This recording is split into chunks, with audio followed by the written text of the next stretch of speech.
when I heard about this idea, I said, I don't believe it. Zimbabwe in November, the kids, who's going to take care of them? Shouldn't we spend this money putting them through college? My wife, Colby, sitting right here, said, fool, if you don't pick up on this opportunity, I'm going by myself, and you may never see me again. And so I surrendered immediately, and it was the greatest capitulation of my life. We were there, and from the moment we set foot in Victoria Falls, onto the bush where we were with Hugh and the entire team, where, as he says, it is literally almost untouched by human hands for thousands of years. The animals that you see, the elephants, thousands of elephants, the lions, the insects. I became fascinated with the insects. Who would have thought? Watching a dung beetle pick up a big, fat piece of elephant poop, and there are many fat pieces of elephant poop across this bush, and roll that thing for 50 yards. A little 2.5-inch bug. I've never seen like it in my life. You're walking through the pathway, and you look to your right, and there's a big, fat termite mound. It looks like a miniature of a temple from Angkor Wat in Cambodia. You see birds. I mean, we all know the lions and the elephants, the birds. There's a bird called the suicide bird. When he lays his eyes on a female to whom he has some sort of attraction, he will shoot close to her. He will shoot straight up into the air, about 30 feet, and then just stop flying, turn himself upside down, and plummet down to the earth. And at the last minute, plant his feet and look up at his beloved and say, "What do you think of that?" And she falls in love in a heartbeat. But this kind of thing, right and left on the animals. But I know my 60 seconds is almost up, but I want to talk also... Which 60 seconds? The fourth one. About the people. Because, as you said, the guides are unbelievable. This kid, he's a kid to me, right here, 28 years old. I've been to college, I've gotten a graduate degree. This young man knows more about that environment, about those animals, about that landscape, about the people and the culture, than anyone I've ever sat in front of a lecture for. Absolutely amazing. Everything Hugh said about the guides is absolutely true.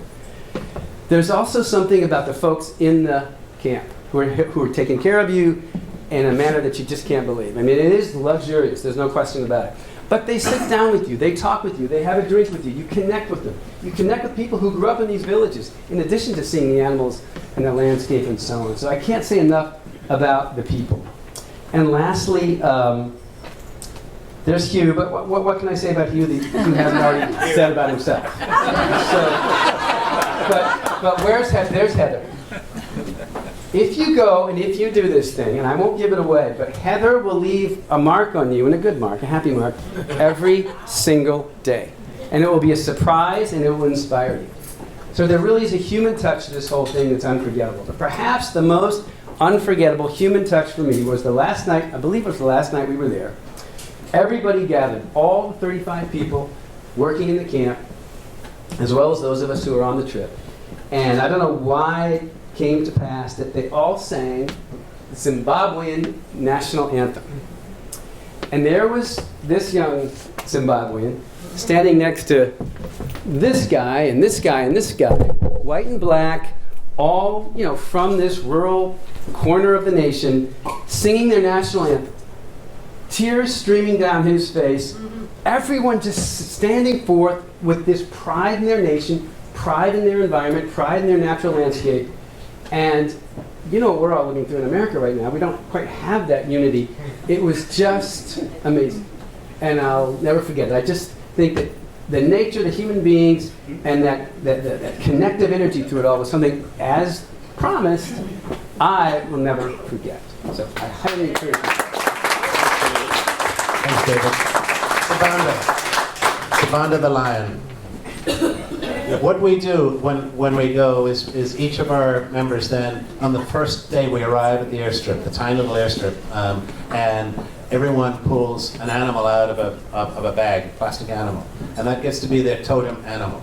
So now they learn about that animal and they live that. And at the end of the week, we then ask them, you tell us, and you tell the rest of the group why your totem should be the totem for that particular group. Well, I can tell you this: you'd think Sabanda the lion has an inside track on that, But unfortunately, this Sabanda didn't quite make it to the top rung. And a very small guy who was with us, about 6'10", and about 300 pounds, actually gets nothing. He pulled out what? Of course he pulled the elephant. And the elephant won the contest. But Sabanda has won our hearts because he has even got his own personal book he's going to tell you about. Thank you. Thank you. I am Tasimba. I must start with, once again, and I've done it a dozen times already, say thank you to Hugh and thank you to Heather for the greatest experience of my life. I'm telling you, I was on this safari, if you will, or experience a year ago. I live it every day. It's a part of me. I will never forget it. In fact, I'm trying to go back again in November with you and bring my wife this time. And Colby, I'm going to have her talk to you. Let me tell you how much it meant to me. In June and July, I was in Paris with my wife. We took a river cruise. We went from the Seine, from Paris to Normandy. I spent every day on that cruise writing my book, The Adventures of Sabanda. It's called 6 hair-raising, spine-tingling, adrenaline-producing tales from the bush. It's all mine. All the pictures are mine. I had 1,000 pictures that we culled and put into this book. I have copies around. If anybody wants to take a look at them afterwards, I'll answer any of your questions. I am the biggest fan of this adventure. It has left an indelible mark on my life. And I just can't say enough about it. It's all in here. And it's not for sale. It's not for sale. What I'm going to do is have it published, and I'm going to donate all the proceeds to the village or to the World Wildlife Society. Thank you. But, unbelievable experience. Hugh, Heather, thank you so much again. Thanks for choosing to come with us, Paul. Matt, let's go to you. Matt joined us in November, and Matt was actually the second member we had from the Alliance of Chief Executives, and it was a pleasure to have Matt. Jeremy was the first, and Matt came with us in November. So Matt, welcome. Thanks. Kind of a tough act to follow, a couple acts to follow here. But I was thinking about what I could say that would get me a free trip this year, and so I tried to work with Hugh a little bit, and he said no go. So I just I got to speak from the heart, I guess. Just as a validation, this is not a marketing event. So I thought about it. I thought, well, okay, there's a couple things I could think about, and I said, okay, well, I could come up with an anecdote, I could come up with an observation, and I could come up with a validation. So the first anecdote, now you're kind of led to believe that this is just a fantastic experience where you're pumped and made to be a really big, valuable person because you're a chief executive, for heaven's sake, and you're going over to this country and you're being treated really nicely. And so what do? They take you to a village and you meet a bunch of 5th, 6th, and 7th grade kids. And there's no more humanizing experience than having a conversation. Now, I have a 6th grade daughter, and it's just hard enough for me to communicate with her. But one thing I learned that it's universally common that children around the world really don't care who you are, where you're from. They're going to be very honest with you. So I was going through my pictures and showing them on the phone. They're very fascinated with the phone. And I got to a picture of my family, and the kids are they're magnificent, and they're learning English. So the goal is to try to converse with them and to try to have an exchange. And some of the kids are really good at English, some aren't so good, but nevertheless they have that youthful exuberance that we all yearn for. And they're looking through my pictures, and I get to a picture of my family, and this one little girl, she says, "Oh, she's a picture of my wife. Oh, she's very beautiful." And I said, "Oh, thank you very much." And she says, "Well, why did she marry you?" And at that moment, I realized that I advanced as far in my life as I thought I would. I said, "I don't know, but she let me come here, so God bless her." The second thing is, it was just an observation, and the observation was that Africa, at least in the bush, is very quiet, but it's also very noisy, and you're about first of all, when you're told that you have to leave your cell phones behind and turn everything off, it's a bit unsettling, especially when you have all these things going on in your life and you go, how we could possibly disconnect.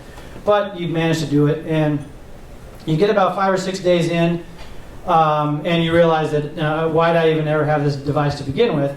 But it's really around the third or fourth day, and you can look around and see all these pictures of all these exciting elephants and lions and all that stuff. But some of the most interesting moments I think we even had as a group were when you didn't really quote unquote see a lot, especially in the late morning when there's not a lot of activity. The animals have kind of gone off to do their thing, and you're just kind of out there in the middle of nowhere.